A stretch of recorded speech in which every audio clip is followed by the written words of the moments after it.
Benhar G. Ignacio, sa ating napakabuti at napaka-generous na Vice Presidente Ginang Francisca G. Ignacio, at sa ating napaka-supportive at napaka-intelihenteng Direktora, Binibining Benilda Marie G. Ignacio, sa ating mga kaguruan, sa lahat ng mga magulang na naririto ngayon, at sa inyo mga mag-aaral na dumalo sa piging na ito, isang mapagpalang araw sa ating lahat.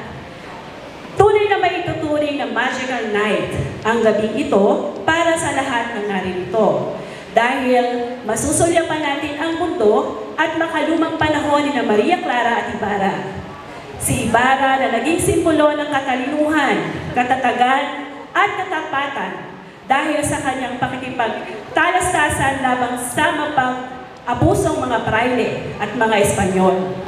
At si Maria Clara naman, nalarawan ng isang dalagang Pilipina ng kalinisan, kagandahan at nararapat irespeto at ilagay sa pedestal. At isang karangalan para sa akin na salubungin o i-welcome kayong lahat sa pagdiriwang.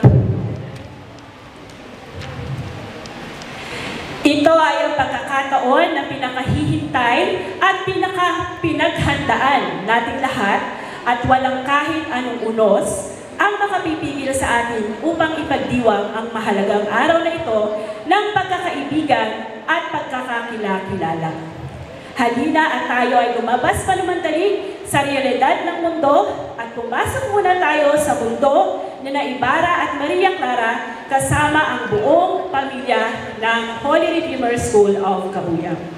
Ipagdiwang ang simbolo ng pag-asa at pagmamahalan ng dalawang magsikirong na ito. Ngunit, palagi nating tatandaan, Redeemian, na ang pagmamahal ay hindi lamang para sa opposite gender, kundi higit sa ating mga pamilya, kaibigan, at maging ang mga taong hindi gaano mabuti sa ating lahat. Palagi natin paibabawin at huwag natin ipagwalang bahala ang mabuting puso na ipinagkaloob sa atin ng ating poong may kapal. Hindi ko na patatagalin pa, hayaan ninyong iwanan ko sa inyo ang isang mensahe ng pakikipagkaibigan mula kay William Shakespeare.